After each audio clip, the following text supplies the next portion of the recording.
Hello students, Indian economics के इस series में जो आज का हमारा टॉपिक है वह है small scale industries, its role and features. ठीक है, यानी S S I its role and features. ठीक है, अब सबसे पहले अपने लोग देखते हैं मीनिंग ऑफ एसएसआई। ठीक है, तो जहां तक इसके मीनिंग की बात है, एसएसआई यानी कि स्मॉल स्केल इंडस्ट्रीज के मीनिंग की बात है, तो इसको हम दो पॉइंट ऑफ व्यू से, दो एंगल से हम इसको आइडेंटिफाई कर सकते हैं। नंबर वन में अकॉर्डिंग टू प्लानिंग कमीशन। ठीक है, according to planning commission, according to planning commission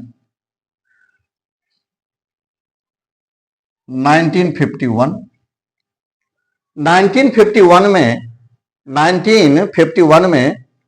planning commission ने कहा था कि वो production unit small scale industries कहलाएगा जिसमें जो इन्वेस्टमेंट का अमाउंट है वह 5 लाख से अधिक नहीं होना चाहिए। ठीक है, यानी कि नॉट मोर देन 5 लाख। ठीक है, इसी प्रकार से सेकेंडली एक कमिटी आई थी, Karve committee.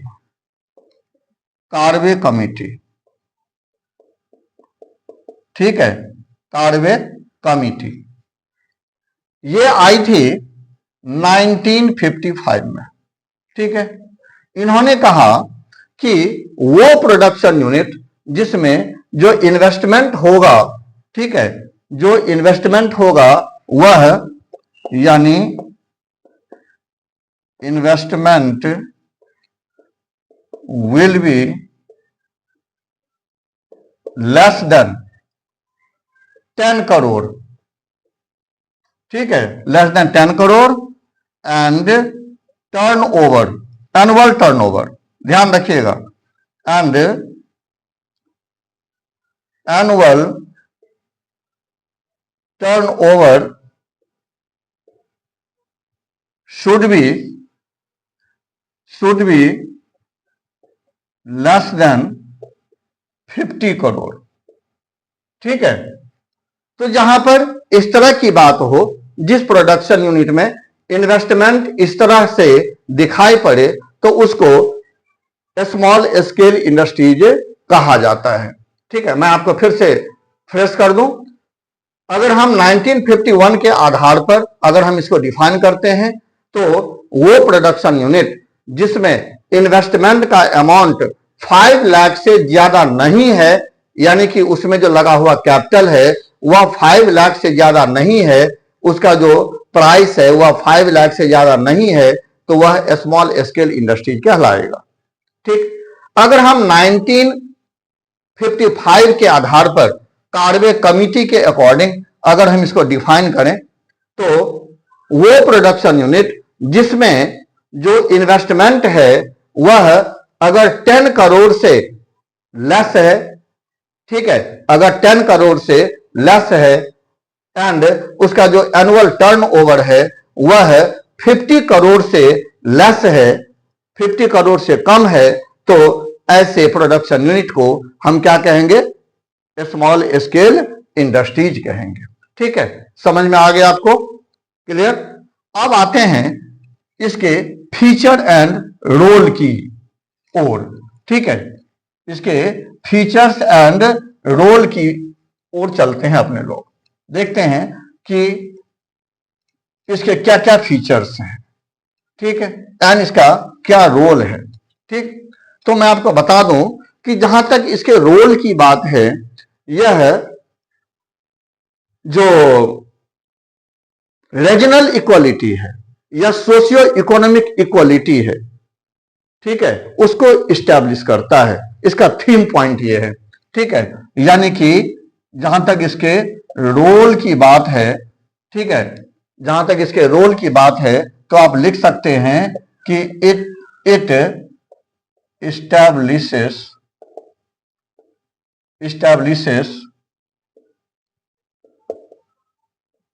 regional and socio-economic equality, ठीक है। It establishes regional and socio-economic equality, ठीक। इसका ये रोल है, बहुत बड़ा रोल है, ठीक। अब इस regional and socio economic equality को जो ये इस्टेब्लिश करता है वह अपने फीचर्स के आधार पर यह इस्टेब्लिश करता है। आप समझ लीजिए, यह अपने फीचर्स के आधार पर इसे इस्टेब्लिश करता है। तो अब इसके ऐसे कौन कौन से फीचर्स हैं जिसके थ्रू यह regional and socio economic equality को इस्टेब्लिश करता है? तो फीचर में आते हैं। इसका जो फीचर्स है, फीचर्स में इसका जो फर्स्ट फीचर है वह है, यह लेबर ओरिएंटेड है।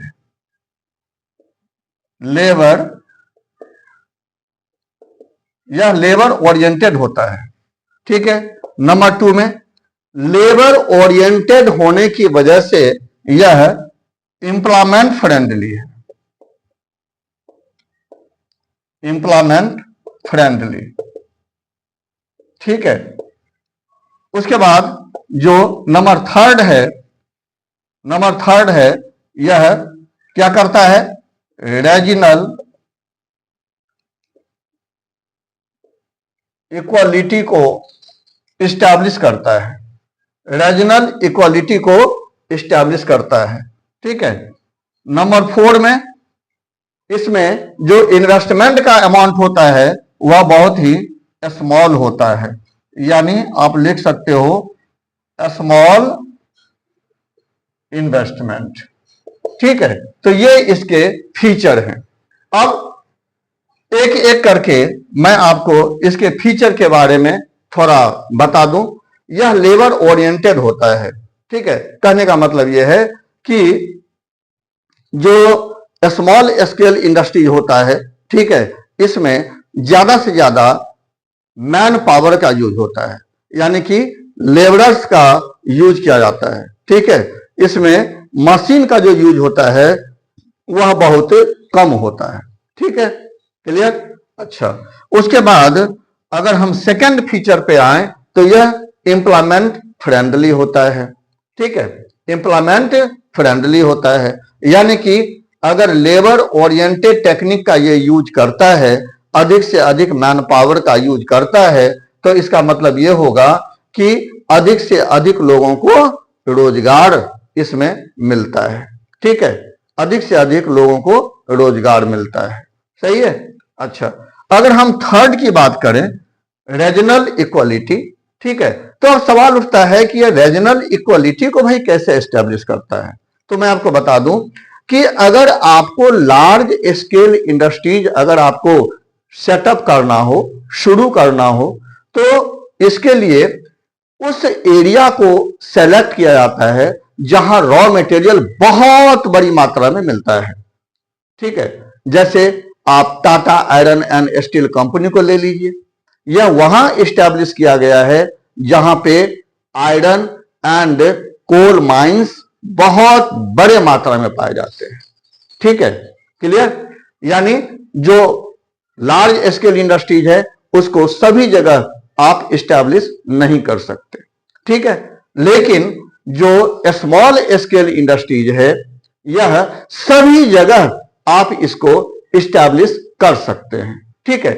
एग्जाम्पल के लिए, अगर ऐसा कोई बैकवर्ड एरिया है, अगर ऐसा कोई बैकवर्ड स्टेट है, ठीक है, जहां पर आप शुगर फैक्ट्री अगर आप लगाना चाहते हैं, तो अगर शुगर फैक्ट्री लग जाएगी वहां पे, तो वहां शुगर केन की खेती शुरू हो जाएगी। ठीक है, शुगर केन की खेती शुरू हो जाएगी। यानी स्मॉल स्केल इंडस्ट्रीज को रॉ मटेरियल सर्च नहीं करना पड़ता है। जहां स्मॉल स्केल इंडस्ट्री लग जाती है वहीं रॉ मटेरियल ग्रो होने लगता है, लोग उसकी खेती करने लगते हैं, लोग उसको ग्रो करने लगते हैं। ठीक है, अगर मान के चलिए कि कॉटन टेक्सटाइल अगर आप लगा दीजिए छोटा सा, ठीक है, तो वहां देखिएगा कॉटन का जो कल्टीवेशन है वो शुरू हो जाएगा। ठीक है, तो इस तरह से यह रीजनल इक्वालिटी को इस्टेब्लिश करता है। कहने का मतलब ऐसा कोई रीजन नहीं है, ऐसा कोई इंटर स्टेट नहीं है जहां पर स्मॉल स्केल इंडस्ट्रीज को आप शुरू ना कर सकें। ठीक है, ऐसा कोई भी स्टेट नहीं है। हर स्टेट में जो बैकवर्ड इलाका है वहां पर अगर आप स्मॉल स्केल इंडस्ट्रीज को शुरू कर देते हैं ना, तो वहां जो रॉ मटेरियल होता है वह खुद ही जो वहां के लोग हैं वह ग्रो करने लग जाते हैं। ठीक है, क्लियर। तो इस तरह से जो रीजनल इक्वालिटी है वह इस्टेब्लिश हो जाती है। ठीक है, यानी कि जो अंडर डेवलप्ड जो स्टेट है, जो बैकवर्ड स्टेट है, वह भी डेवलप होने लगता है। सही है, वहां के लोगों का भी जो इनकम है वह बढ़ने लगता है, वहां के लोगों का भी जो स्टैंडर्ड ऑफ लिविंग है वह बढ़ने लगता है। ठीक है, क्लियर। अच्छा, उसके बाद आते हैं इसमें जो इन्वेस्टमेंट का जो अमाउंट होता है वह भी बहुत ही स्मॉल होता है। ठीक है, बहुत ही स्मॉल होता है। क्लियर। एंड इसकी वजह से अपने समाज का कोई भी इन्वेस्टर इस स्मॉल स्केल इंडस्ट्रीज को, ठीक है, इस स्मॉल स्केल इंडस्ट्रीज को शुरू कर सकता है। ठीक है, तो स्मॉल इन्वेस्टमेंट होने की वजह से जो सोशियो इकोनॉमिक इक्वालिटी है, ये इस्टेब्लिश होता है। ठीक है, स्मॉल इन्वेस्टमेंट की वजह से क्या इस्टेब्लिश होता है? सोशियो इकोनॉमिक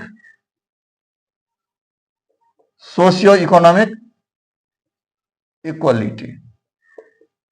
ठीक है, ये इस्टेब्लिश होता है। क्लियर। तो इस तरह से आज आपने जाना कि स्मॉल स्केल इंडस्ट्रीज क्या होता है।